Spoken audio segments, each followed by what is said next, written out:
Railway Koduru MLA అరవ శ్రీధర్పై వచ్చిన లైంగిక వేధింపుల ఆరోపణలు రాజకీయంగా తీవ్ర చర్చకు దారితీస్తున్నాయి. బయటకు ధైర్యంగా కనిపిస్తున్నప్పటికీ లోపల ఒత్తిడిని ఎదుర్కొంటున్నారనే వాదనలు వినిపిస్తున్నాయి. ఈ వ్యవహారం సాధారణ రాజకీయ విమర్శల కంటే భిన్నంగా మారింది.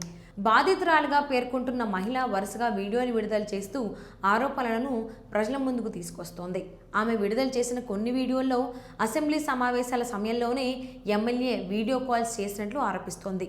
సభ జరుగుతున్న వేళ బాత్రూంకి వెళ్ళి వీడియో కాల్స్ చేయడం, అలాగే సభలో ఉన్న సమయంలో కూడా కాల్స్ కొనసాగించినట్లు చెబుతోంది.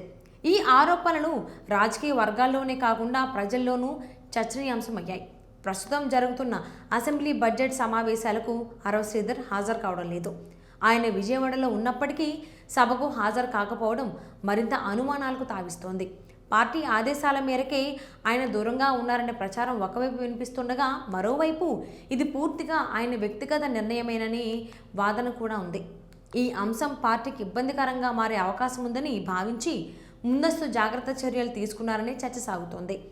అరవ శ్రీధర్ అసెంబ్లీకి హాజరవుతే ప్రతిపక్షం ఈ ఆరోపణలను ప్రధాన రాజకీయ ఆయుధంగా మార్చుకునే అవకాశం ఉందని అంచనాలు వ్యక్తమవుతున్నాయి.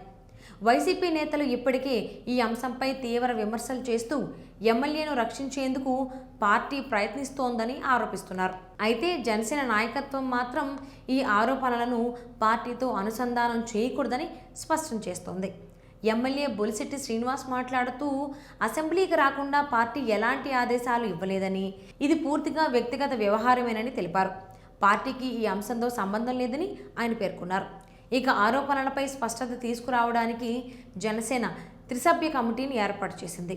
ఈ కమిటీ అన్ని కోణాల్లో విషయాన్ని పరిశీలిస్తున్నట్లు సమాచారం. మరోవైపు జాతీయ మహిళా కమిషన్ సూచనల మేరకు సంబంధిత సెక్షన్ల కింద కేసులు నమోదయ్యాయి. విచారణ కొనసాగుతున్న నేపథ్యంలో నిజానిజాలు బయటపడాల్సి ఉంది.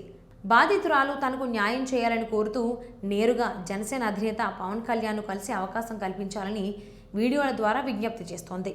దీంతో ఈ వ్యవహారం వ్యక్తిగత ఆరోపణల పరిమితిని దాటి రాజకీయ, న్యాయ, సామాజిక కోణాల్లో పెద్ద చర్చగా మారింది.